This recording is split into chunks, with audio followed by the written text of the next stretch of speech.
about journalism, and then we'll move on from there. So journalism, print, radio, and television have changed immensely in the last half of the 20th century. First, there's the decline of newspapers, which is a really significant factor, I think, in creating the political polarization that we're living with today in America. Newspaper readership has declined significantly, and there are two figures that illustrate this for purposes of our talk tonight. One is that the number of daily newspapers in the United States has declined by 488 over the last 50 years. I got my start out of college working on a weekly newspaper, and I searched and searched. I couldn't find a number of weekly newspapers, how that's declined, but I know that's declined as well over the last 50 years. So that's one figure. The second figure is that newspaper circulation numbers are the lowest that they've been since 1940, which is really shocking when we figure that the population of the U.S. was around 131 million in 1940, and today it's at about 332 million, give or take. So that's really shocking, the decline of newspapers. Interestingly, local dailies are still very trustworthy sources, at least according to people who were surveyed. And about 3/4 of them surveyed said they still trust their local papers more than they trust other sources, which I think is really interesting and is a possible, at least one of the ways maybe out of the problems where we find ourselves today. The local papers also have much more local reporting, not surprisingly, compared to television, radio, and web-only outlets that so many of us are using now to get our news. And that's especially true in less populated areas where those dailies might be.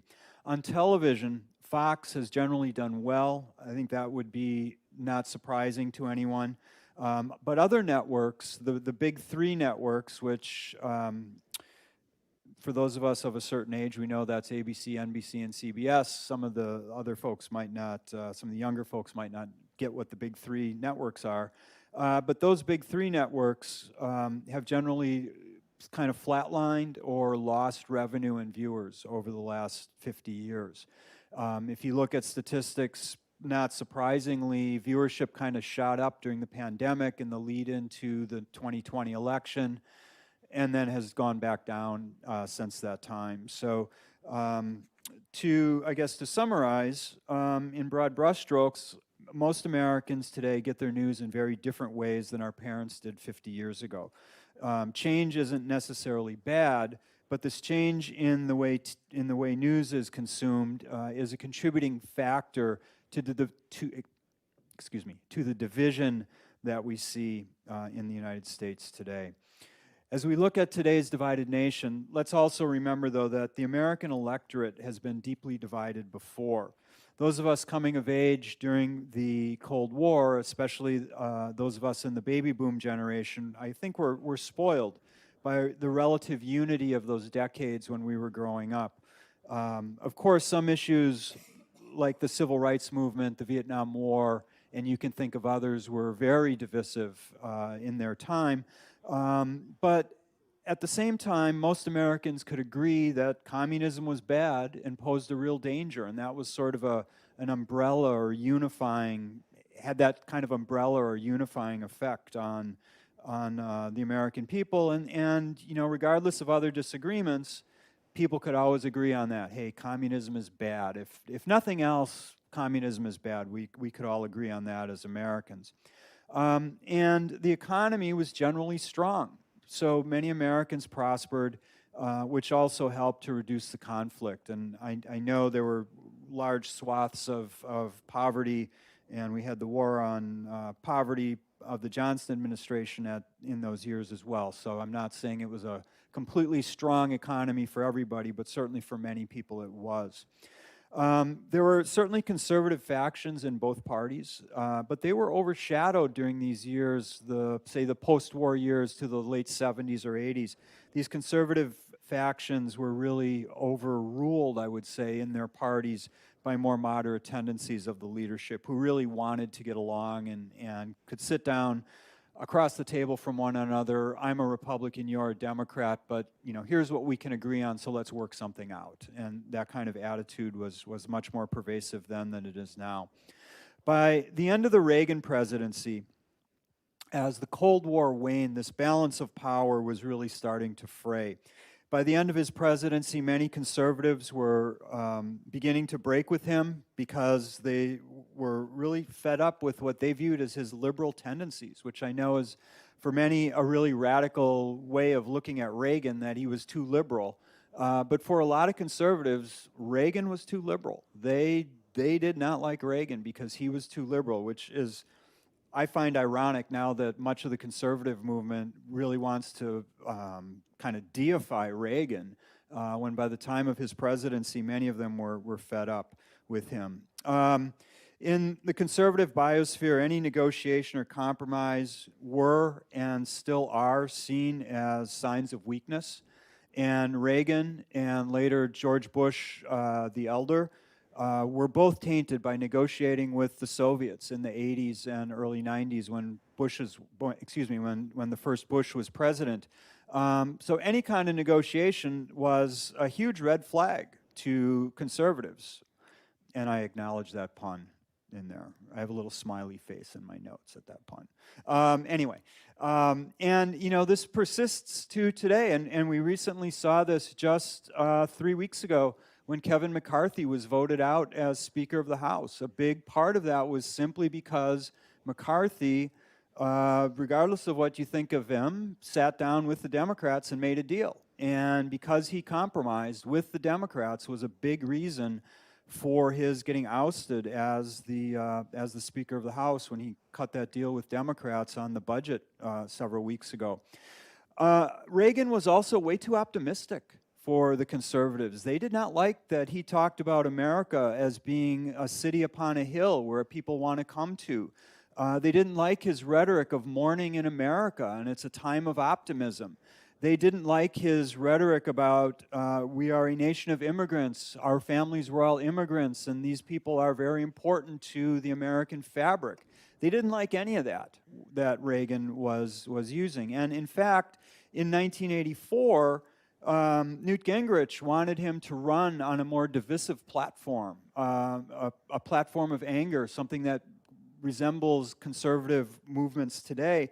And Reagan said no, he wasn't going to do it. And so these are all some of the reasons that really had conservatives fed up with Reagan by the time he left office. And not to say he wasn't conservative, but for them, he was simply too liberal. He didn't cut taxes enough.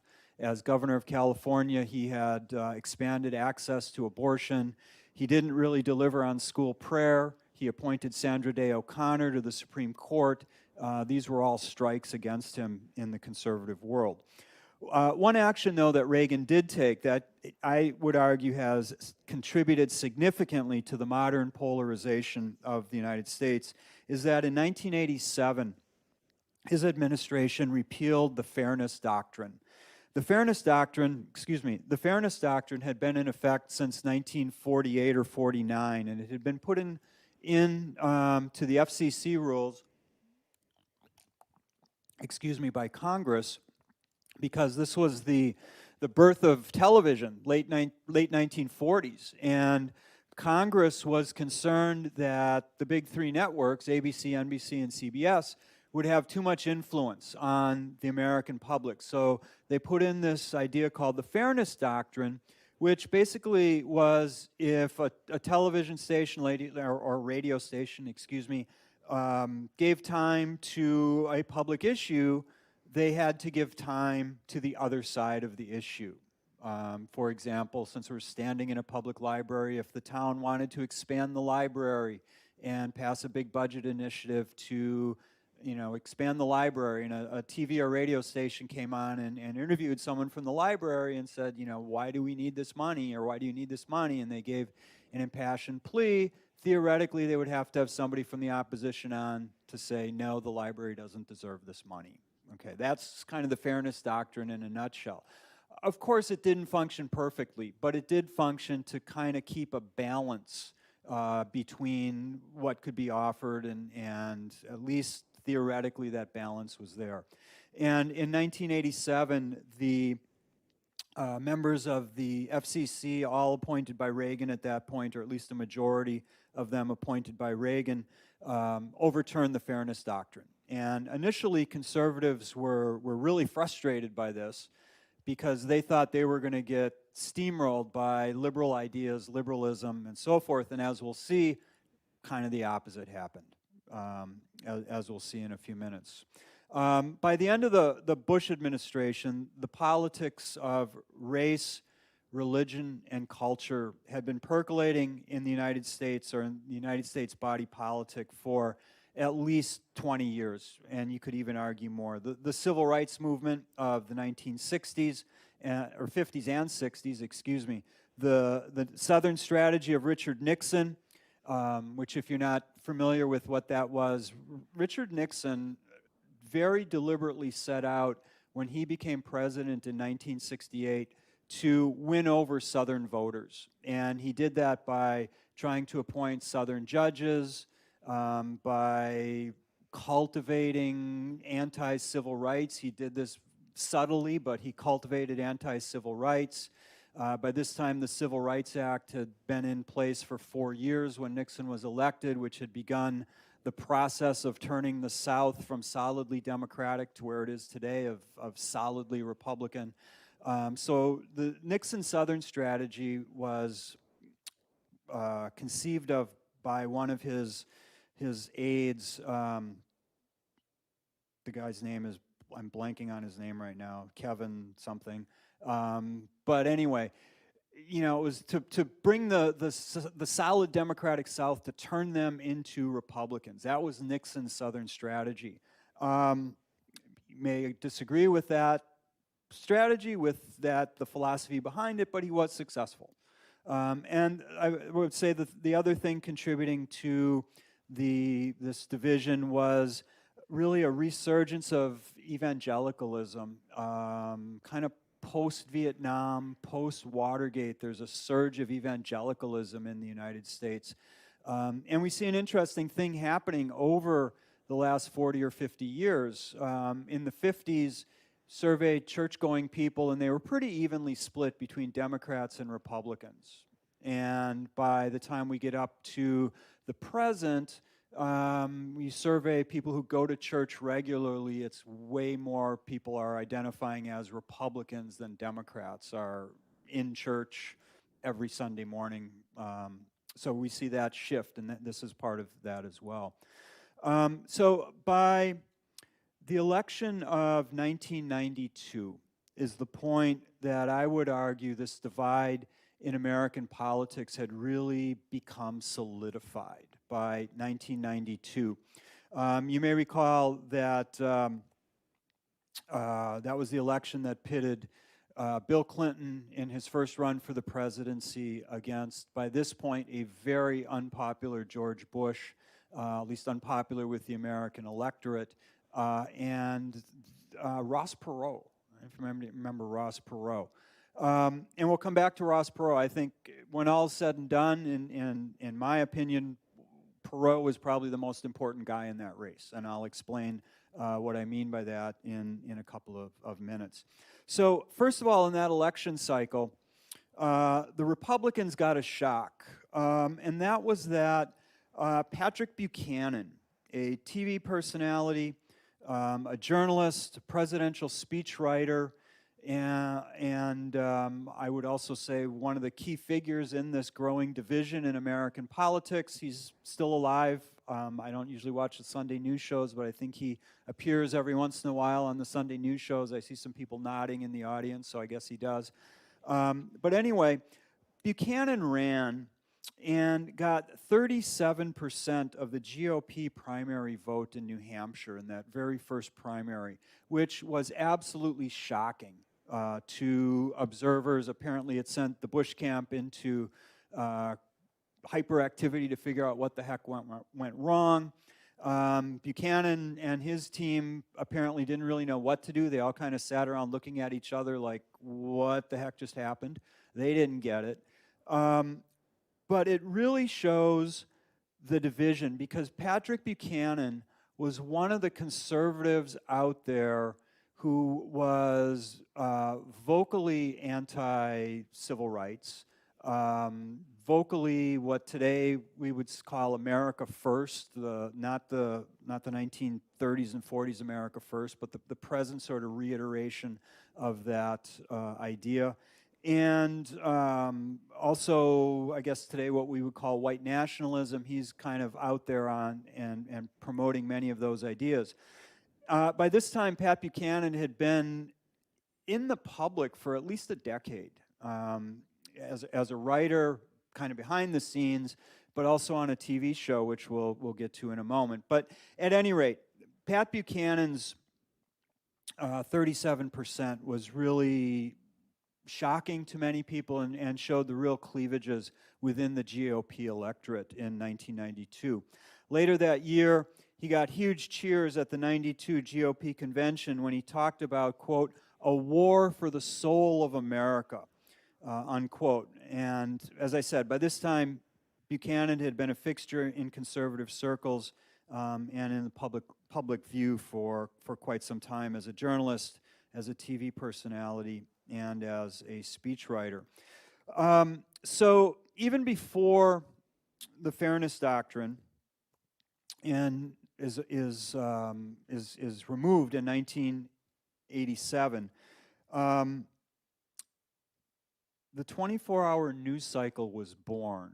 And I almost feel like we should have a birthday for that. Every June 1st, 1980, that's when CNN went on the air for the first time. And this kicks off the 24-hour news cycle. And CNN was searching for content. So one of the things they did a couple years after they started in 1982 is they brought on Buchanan and his partner, a radio partner, who had a show called Crossfire. And his partner was liberal, and Buchanan was conservative, and they would go at it from different points of view. And CNN brought them on TV, and this was really good television at the time. And, you know, Buchanan, the conservative, and the liberal were out there, and, you know, they'd go at it with one another, and conservatives loved it because Buchanan was really blunt. Buchanan was, you know, he wasn't going to pull any punches. And they loved it because even though they felt like they were still in a minority to some extent, their views were getting out there in a really public way on television. And so Buchanan becomes one of the first spokesmen, I guess you would say, for these more conservative ideas that are much to the right of Ronald Reagan. I mean, he's one of the people who is openly criticizing Reagan and fed up with Reagan. Buchanan, one of his earmarks, I guess you would say, in this early phase of his career, or this phase of his career, is he's very anti-immigration.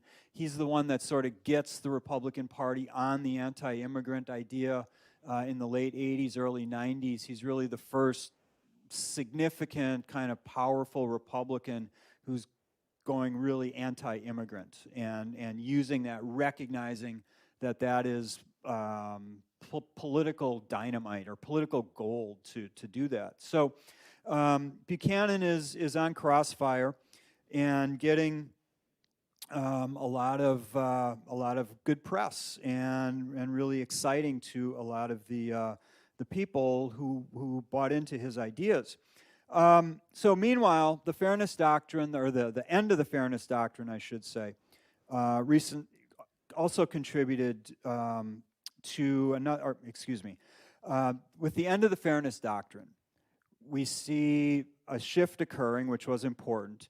At about the same time, there was a second shift going on in radio, which is that a lot of AM stations were dropping their music format, and this is the late 80s, early 90s.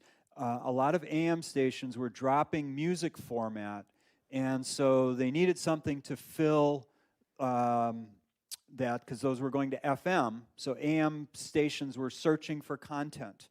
And so we see this rise of talk radio in America. And I don't know about you, but I watched the sitcom Frasier, and this sort of captures that moment with humor and you know, with aplomb and so forth. The reality is not nearly as much fun as Frasier, which is unfortunate, I think, because we could all use a little more Eddie in our lives. For those of you who are Frasier fans, so the reality, as I said, was not as funny. In 1988, Rush Limbaugh, after bouncing around for more than a decade in radio jobs, found his voice and had a national call-in show, first broadcast on ABC. And Limbaugh remained on the air until his death a couple of years ago in 2021.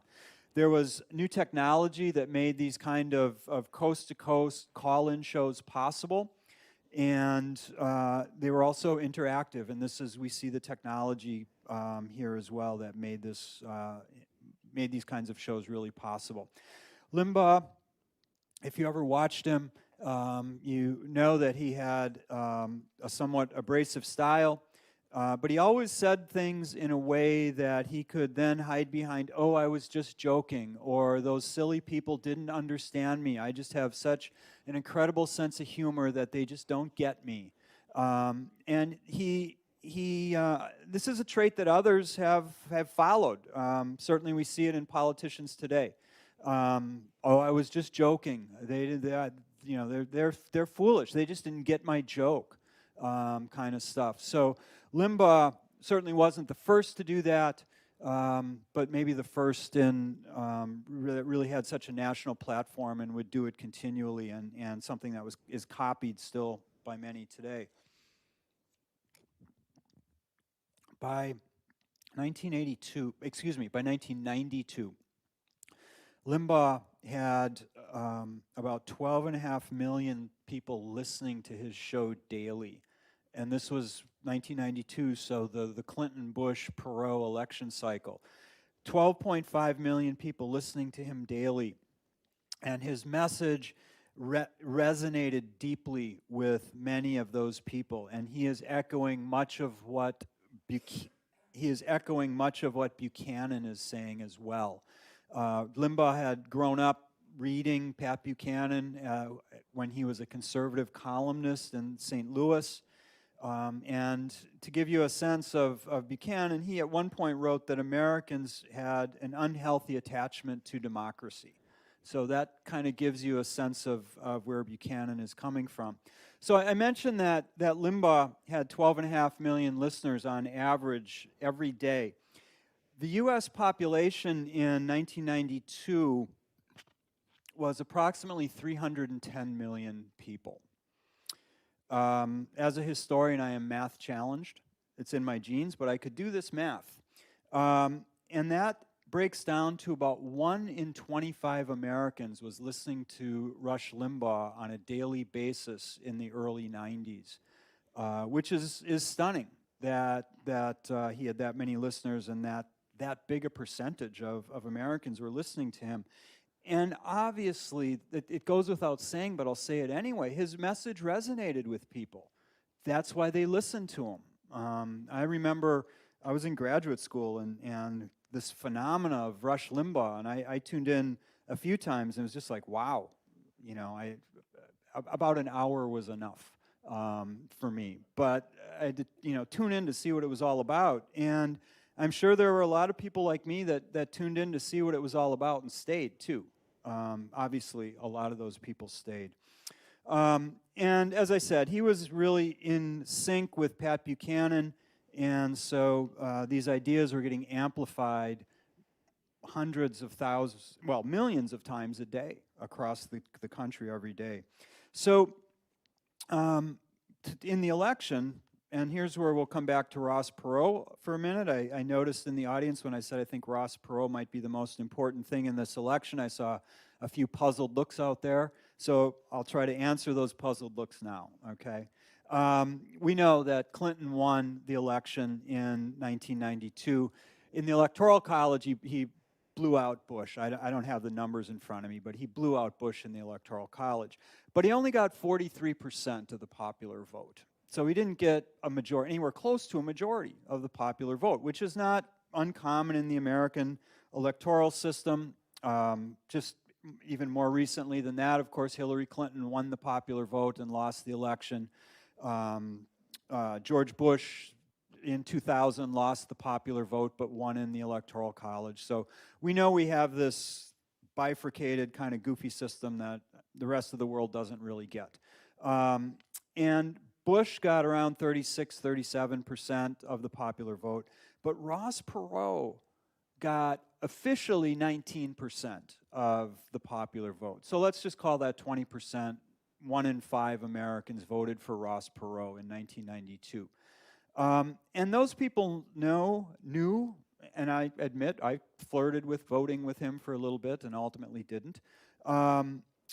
People who voted for him knew their vote was not going to go anywhere. There was essentially a wasted vote. They got that, but still they voted for him because his message was that the government is broken and we need to fix this. We need to do something, anything, and that traditional politics, the two traditional parties, are no longer working. And a lot of people agreed with that message. And I think a lot of people that voted for Bush agreed with that message, and I think a lot of people that ultimately voted for Clinton probably agreed with that message as well. So it resonated with a lot of voters. And one person,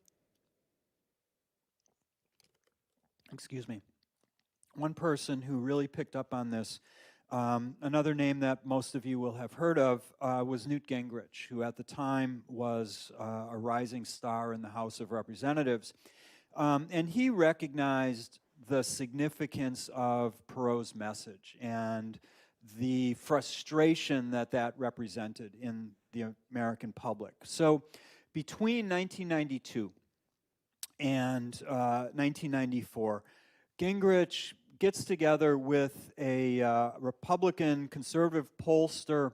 I think his first name was Frank, but his last name was Lutz. I think it was Frank Lutz. But gets together with this pollster, and they begin to craft the document that we call the Contract with America, which really isn't based on conservative principles so much as it is based on frustration. And it's, some of the highlights or lowlights, depending upon one's perspective, are auditing Congress. You want to eliminate waste, then do the same with the rest of the country. A lot of Perot's message was that government just didn't run logically. I'm a businessman. As we've seen even more recently, Americans love businessmen, no matter how successful they are. So, I'm a businessman. I made billions of dollars. I know what the heck I'm doing. Government doesn't, so we should, do what I think is best, kind of thing. So there was also a big emphasis on the military, which tied in nicely with conservative ideas as well. And also getting tough on crime and welfare reform were also major components of that. And we saw, I won't digress too far, but we saw that in the Clinton administration. He signed one of the worst anti-crime bills in terms of how it's affected communities of color across the country. He since apologized for it, but that was clearly Clinton leaning to the right to appeal to a certain segment of our voters. Lutz, the pollster, also said that in recognizing this deep disgruntlement with the American voters, or of American voters, he said, to politicians, do exactly the opposite of what you've always done. If you always wore a suit and tie, don't wear a suit and tie. If you, dress casually, don't dress up like you always do. Don't say you're giving speeches, you're holding discussions. And it's this real focus on changing the language of politics to kind of push away from the traditional that people were fed up with. And I'm probably here without a tie on because of this casualness that has, permeated America, at least in part because of that. I'm sure there are other factors as well, but that's at least a little bit of that. He urged also, in a much more serious vein, he urged candidates to describe their opponents using words like radical, disgraceful, and traitor, instead of saying these people, we disagree with them. The example of a moment ago where Democrat, Republican can sit down and talk. No, we're going to get rid of that. And we see that today. I think this was the beginning of kind of a normalization of that process. where today that's just, we don't even, at least I don't bat an eyelash when I hear a politician calling another politician or their political opponent something like that, or even much worse. It's just been normalized. And I think we're also today on the cusp of something akin to another kind of McCarthyism in America. This penchant for calling people, radical, traitor, disgraceful, what have you. Socialist has also creeped into the lexicon again, calling people a socialist. And of course, in today's world, that's defined very differently than most of us learned about socialism in school as state ownership and state control of the economy. Today, socialism is really anything the government does seems to be socialism. So, good thing we've got socialism so we can have free roads for the most part out here. I know we live in Massachusetts, we've got the Pike, but most of the roads are free, so thank you for that. At any rate, we see this shift also away from laying out policy objectives and running on those goals, which is part of the what's going on politically today as well. And we're dealing with that today in Congress. The GOP-controlled House has no discernible agenda. The Republicans did not really put out a platform for the last election. Congress just said whatever Trump wants is fine with us. And, they're busy investigating Biden, but they're really not doing anything legislatively. And that's similar to what they said when Clinton was president. They aren't going to attack him for being liberal. They aren't going to attack him for his policies, but let's attack him for being corrupt and dishonest. And that's essentially the same playbook that they're using with Biden, although they can't really get Biden, so they're going after Hunter Biden instead of coming up with any firm legislative ideas to try to move the country forward. And all of these ideas back in the early 90s, I've been sort of bouncing a little bit between the early 90s and comparing it with what's going on today, but chronologically, still in the early 90s, all of these ideas are being amplified by Limbaugh and dozens of other conservative radio hosts across the country that were on local radio. I remember at one point during this time I was teaching at Framingham State, and I was channel surfing, and I heard the local guy on talk radio, Boston, who was conservative, and he spoke with all the authority in the world that women have always wanted to stay home, raise their children, and be homemakers. And he knew this because he was a history major in college. Okay, I just about drove the car off the road punching the buttons on the radio, to get to some Bruce Springsteen or something on the radio besides that. Which, by training, I'm also a labor historian, and statements like that just are appalling because they're so not accurate historically. It's just so wrong. But that aside, and my frustration with that particular incident, those kind of ideas that were simply wrong or inaccurate were being amplified millions of times across the country, and people were listening to them, and people were absorbing them and believing them because these were said by somebody on a radio, whether it was Rush Limbaugh or somebody in Boston or San Antonio or Milwaukee or wherever it was. They internalized these ideas. And also emphasize again, just to go back to the language is becoming far more combative than it had been before, and that's a real change. So one result of this change in the tone and tenor of political discourse had changed. It was becoming more vitriolic, and of course it was amplified over the airways, normalizing this kind of combative, disrespectful, and often untrue rhetoric and accusations were coming across daily across radio. And some of these shows, Limbaugh, at least for a while, crossed over into TV. The TV executives were kind of scratching their head going, this is really successful on radio. Can we recreate it on television? And so there were shows on television as well, because by the early 90s, people were trying to replicate the success of CNN. So there was a lot of airtime to be filled, and some of these shows ended up on television. Meanwhile, by the turn of the century, social media was becoming a force in American society, and of course would only continue to grow over the last 2+ decades. Howard Dean, the former governor of Vermont, he was governor of Vermont from 91 to 03, was one of the first politicians to effectively use the internet. He created a campaign website, which he used for volunteer recruitment, for fundraising, for advertising, and it generated a lot of positive coverage from the news media, and of course, excuse me, and of course other politicians wanted to copy that. It's interesting, I'll digress from just a second. It's interesting if you look at politics in the 20th century, how like Franklin Roosevelt became a master of using the radio and used that to propel him to the presidency. And then Kennedy sort of used television in a way that was revolutionary and was able to, of course, get himself into the presidency because of television. And then late in the 20th century, Bill Clinton, some of you may remember this, sort of famously or infamously went on Leno and played his saxophone, and he was the first like serious presidential candidate to show up on that kind of talk show. You know, they showed up on Face the Nation and serious talk shows. We were sitting down with Mike Wallace or Morley Safer, but you're not sitting across the desk from Jay Leno or Dave Letterman. And so in that sense, Howard Dean is kind of the first politician to figure this out, or at least the first one that is recognized by many people for doing this.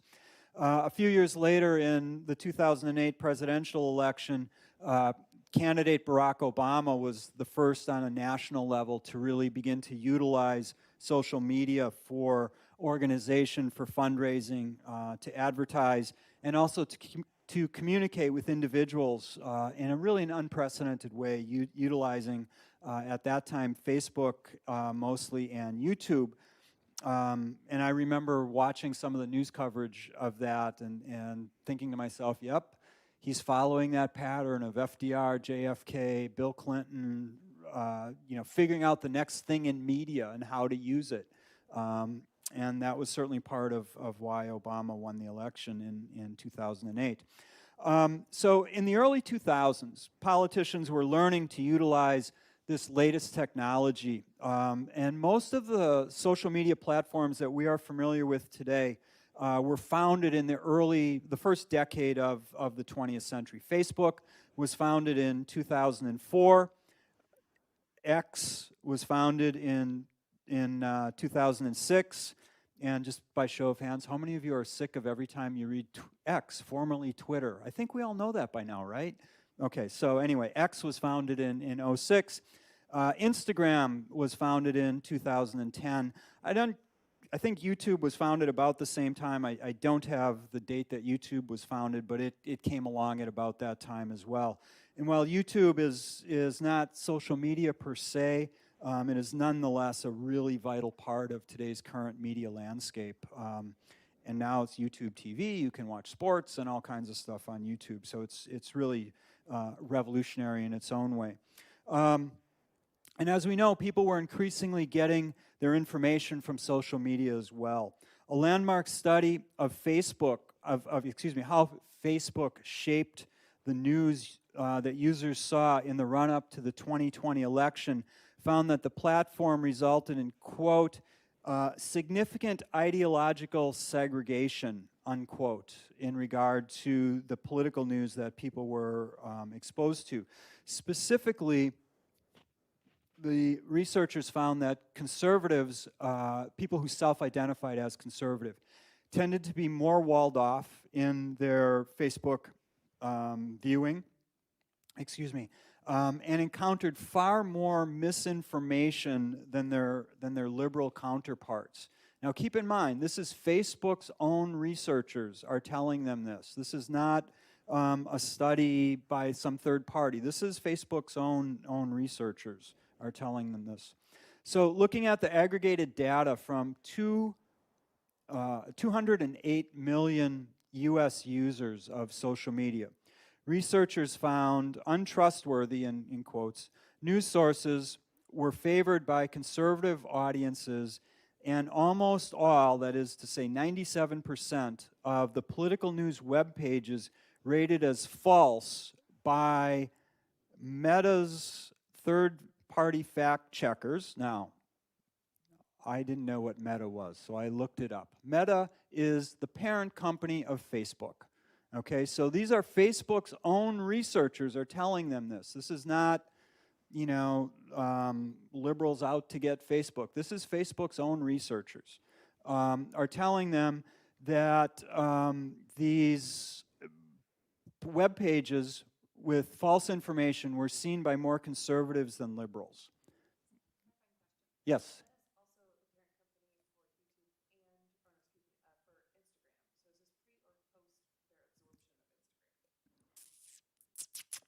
Oh gosh, the first question I get, I don't know the answer to. I think, if my memory serves me, this is pre-Instagram because I think they acquired Instagram a year or two ago, but I am not sure about that at all. Okay, as I say to my classes, I don't think I can say it to you all tonight, but as I say to my classes, you got computers, look it up. I'm not sure. I'm sorry, I don't know the answer to that for sure. This figure is stunning when you stop and think about it, and hints at a major problem facing American democracy today, and that is misinformation. The U.S. population today is about 340 million. So, 340 million. They were looking at the data of 208 million. So again, round numbers. That's about 2/3 of the American population. Is getting its news, or at least is exposed to sources that are of questionable reliability. This is not a problem of one political party or the other. It is not a problem of the left or the right in America. It's really a problem for Americans, and if we want our democracy to survive, I would argue we need to find a way to figure out some answers to these problems. There are three distinctions between at least some of the news found on social media and traditional journalism to be aware of. One is on social media, any user can create news and put it up there, regardless of if it's true or false, which can spread very rapidly, regardless of the accuracy.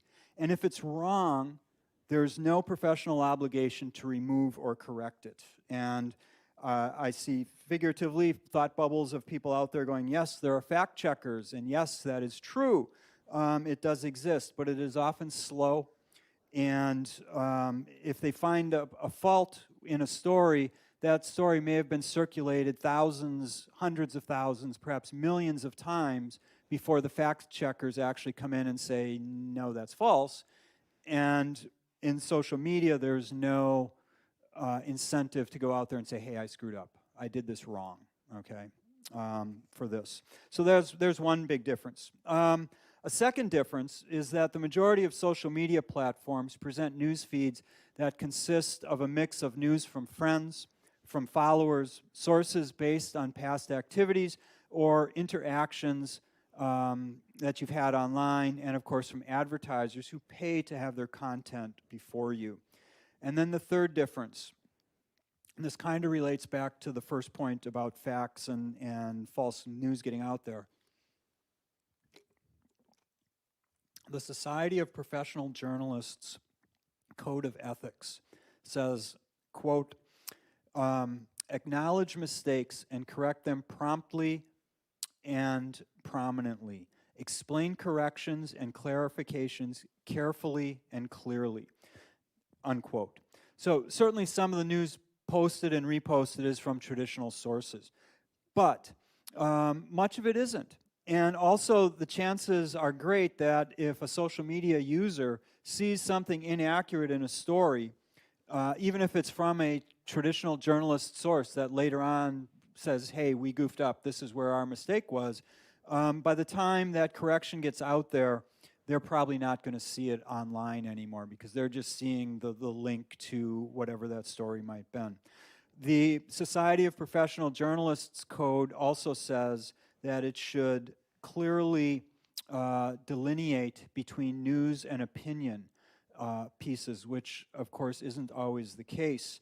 And I think my own anecdotal experience in the classroom is that increasingly consumers don't know the difference between news and opinion, and they also are having a harder time dealing and delineating the difference in satire out there that's grown so much. And I had a whole big section on satire and the rise of like Politically Incorrect and Bill Maher, which ended up figuratively on the editing room floor because I just didn't have time for all of that.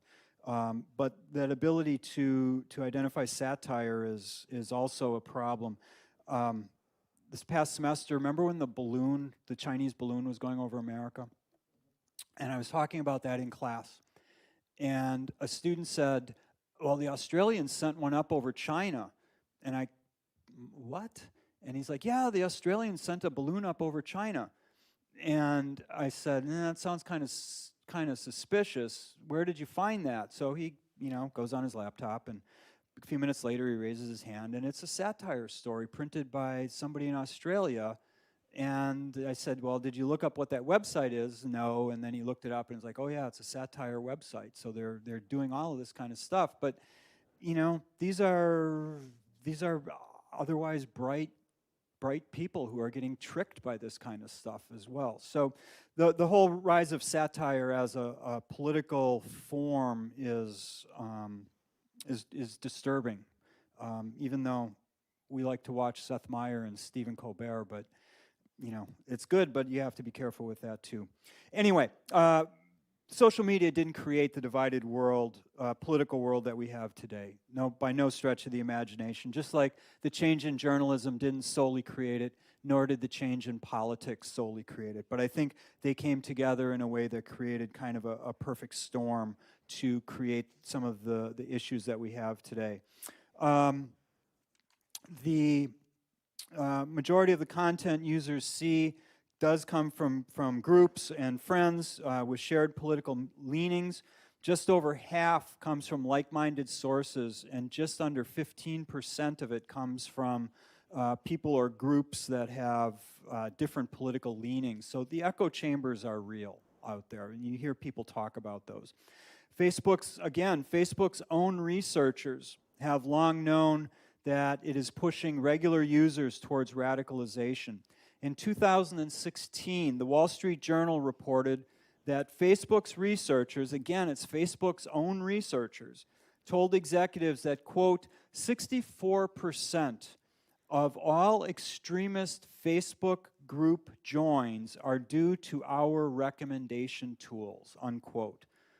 Which are things like groups you should join widget that's on Facebook. So, in case you missed that, that's a stunning admission, and it's some stunning numbers. 2/3 of people who joined these extremist groups that were on Facebook did so because Facebook was saying, hey, you should join whatever this group was. So, what a recruitment boon for these organizations. I teach a book about the rise of the Ku Klux Klan in the 1920s, and it had millions of people all across the country, and I'm like, wow, the Ku Klux Klan would have had 2/3 of the American people in it had they had Facebook in the 1920s with that. So, and YouTube, a similar thing. It was pretty easy to go from some recommended videos, a few clicks could lead from random memes to Nazi propaganda. In just the matter of a few minutes, you could go from one thing to Nazi propaganda. Of course, what we see is dictated by the company's algorithms, which they alone control. In 2018, Facebook introduced a new algorithm which it claimed would boost trustworthy sources. As a result, traffic for the Daily Wire, the Daily Caller, Breitbart, and Fox News saw even more engagement than they had been getting previously, while more liberal sources of news like Mother Jones plummeted 37% in the 6 months that algorithm was in place. Similarly, in 2019, YouTube made a change to its algorithm, focused on cutting the number of conspiracy videos users were being encouraged to watch, and researchers found that changes made may have reduced the share of such recommendations by about 40%, and that conspiracies about the coronavirus, which was raging at that point in particular, had almost disappeared from their recommendations. Unfortunately, probably too little too late for a lot of people who had already bought into that. So, in conclusion, first of all, let me say that everything I've said here tonight does not take AI into consideration, and that's going to be another revolution. So, Laura, I will get on the schedule for 2033. I'll be back if you'll have me, and we can talk about AI at that point. Probably not, but we'll need to let things play out a little bit. Otherwise, it'll just be journalism. It won't be history. Okay. So let me offer three quick solutions. I know we're almost out of time. I see the clock back there. I know we're running out of time. So let me conclude by offering three possible solutions, suggestions. Take them however you wish. Support local and traditional journalism however you can. Download the apps. Share those stories on your social media. If you forward news on social media, make it from those reliable outlets. Step out of those echo chambers of social media if you can. I'm not on social media, but it's really frustrating for me, but we all need to do it. Second thing to think about, advocate for regulation of social media companies. In the late 19th and early 20th centuries, the government determined that companies such as railroads and other corporations should be regulated for the public good. Congress made that same determination when it implemented the fairness doctrine at the dawn of the television age. During the progressive era in America, during the late 19th, early 20th century, government arrived at this conclusion.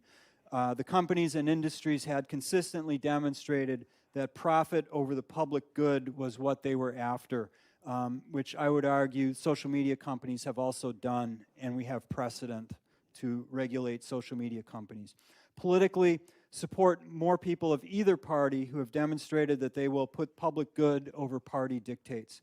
Let your representatives know how you feel, especially on critical issues. I know this might sound a little bit corny, but I wrote a whole book about how it works. So trust me, it can work at least sometimes. As one of my authors, Kurt Vonnegut, often said at the end of his public remarks, "Thank you for your kindly faked attention," unquote. And now I'll be glad to try to answer any of your questions. Hopefully I'll know the answers, unlike Laura's questions. So thank you, everyone, and thank you for those people watching online as well. Thank you so much. So we'll pass the mic around the room so that the folks at home will be able to hear the questions as well as the answers. And I have the mic, so I'll go first. I'd love to ask you about records keeping with regards to social media, especially from a library and a history perspective. I know there's been a lot of talk about records keeping for former President Trump's presidential library, how to reflect all of the tweets and or X posts and now True Social posts. But even looking further back at former President Obama, his Facebook posts, do you have any thoughts about how to maintain those records for future generations? That's a huge problem. I think it's probably is going to take more regulation from Congress, some sort of presidential records keeping act to take care of. I think it's also going to be virtually impossible because people can have 2 or 3 or 4 phones that they might be using, and it really is going to hurt history. The actual doing of history is really going to be hurt by that. In my own research, more in the 20s and 30s, even I could see it in presidential records with telephones coming in.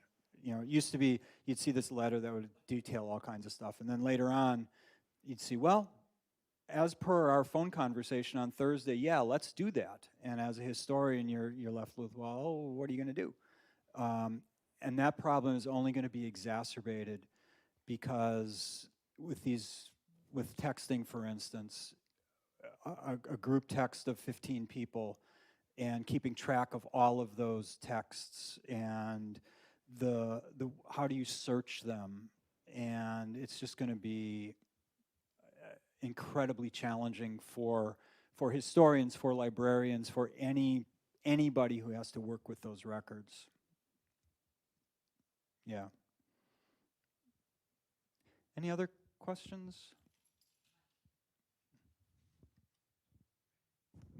Well, you answered one of my questions because I said, "What's the next thing?" and you said AI. And okay, that makes sense.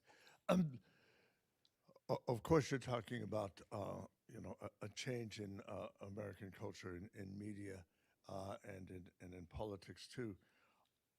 Are we seeing an analogous shift in other parts of American life, like education and the churches? Yeah, I think we are. Certainly the rise of, I'm trying to get where people at home I think can see me again. I think the rise of evangelicalism is part of that. Um, I'm treading very lightly here because, you know, the old thing on dates, you don't want to discuss religion and politics. So I tread very lightly here. But I think churches have become far more politicized than they were 2, 3, 4 decades ago. Um, and socially tend to be more conservative, I think, than they were. Education also, we're seeing changes in education brought on by social media. In higher ed, I feel like we've just kind of figured out how to navigate the internet, and now we're trying to figure out how to deal with AI. And I'm sure it's affecting other industries in similar ways. I'm not familiar because I'm in education, so I don't know about these other industries, but I'm sure it's affecting them in other ways. So the short answer to your question is yes, I think at least some of the changes that I talked about tonight, particularly with social media, are affecting pretty much every institution in America in some way, shape, or form. Some maybe to a lesser degree, some to a greater degree, but they're affecting everything, I think. Does that answer? Yes, I'm looking at your solutions. Okay. Well, the third solution came from the book I wrote about railroad labor, and they were very bipartisan. You know, if you're a Democrat, you're going to vote for us, great, we're going to support you. If you're a Republican, you're going to vote for us, great, we're going to support you. And, you know, they had these massive letter writing campaigns where they would send out letters, just not dissimilar to what we get on email today. I mean, how many emails, I'm asking you rhetorically, how many emails do you delete a day? And if they're coming from political people or political organizations, it's often like, write your representatives, here's what to say. And, you know, that's what the union guys 100 years ago were doing that I studied. So that's why I say it does work. We have Social Security in part because of those union guys. So that's another story. Yeah. You go ahead. Do you think that one of like an additional solution could be to help educate younger people on like the dangers of either social media and just like how journalism can go? And if so, like, what do you think? Yes, that actually could have been a fourth thing that I guess had I thought of it, I probably would have included it. So thank you. But yes, the question about educating people, absolutely. And I think our own kids got their first phones and on social media when they were about 9 or 10, I guess. Well, at least phones. I don't know that they were on social media just at that age. But I think it needs to start, if I could wave my magic wand, it would start in elementary school. And also, like, I encourage my students to download the Associated Press app on their phone, to download the UPI app on their phone, you know, and try to go to those reliable traditional sources of news. So yes, I think education, the sooner the better that it starts. And again, if I could wave my magic wand, and part of this is maybe just because I was a journalism major and began my working life on a newspaper, but I would like to see journalism come back. And I think the trust that people have that I mentioned in my talk in their local newspapers is something that could be built on to try to restore the news media. But then at the same time, we've got that case in Kansas where the police chief had some dirt dropped on him by the local newspaper, and they raided the person's home, and the lady, it was a son who was like 55, 60, and his elderly mother, and she died the next day from this. I mean, we've got attacks on the press beyond just the sort of the things that we talked about that are also very disheartening and disturbing. So, did that answer your question? I have another question if nobody else has a.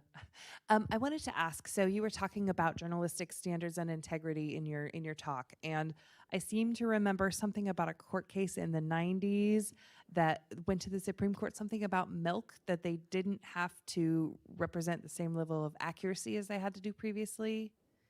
Is that sounding familiar? There was a court case where there was a. You're 2 for 2 in asking me questions I don't know the answer to. And I know that sounds crazy to do with milk, but I seem to remember something, I believe it might have been Fox News Channel, where they were talking about, there was a court case as to whether or not they had to meet a certain standard of accuracy or not. And I think it was in the 90s, and it went pretty high up, and the result impacted things, but I was hoping you had more memory than I do about it. I seem to have less memory of it than you do. I'm sorry, I don't know the answer to that. I'll have to look it up and ask you with more details. Yeah, that'll be the first thing I do when I go home is look up that court case. But no, I'm sorry, I don't know.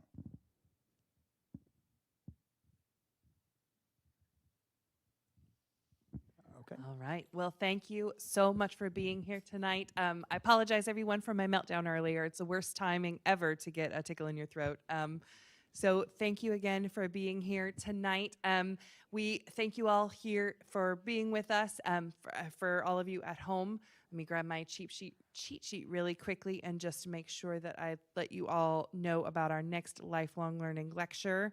I believe it is. Yes, it is going to be next week on November 2nd, also at 7 p.m., also here in the room and also online. And this is a special exception.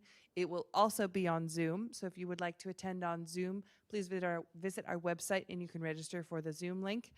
We are very excited to feature Dr. Helen Heineman, and she will be talking about the world's greatest diarists. So if you want to hear about folks who kept great records, we hope you'll join us for her talk as well. And thank you again to Dr. Huibregtse for being here tonight. My pleasure. And have a good evening, everyone.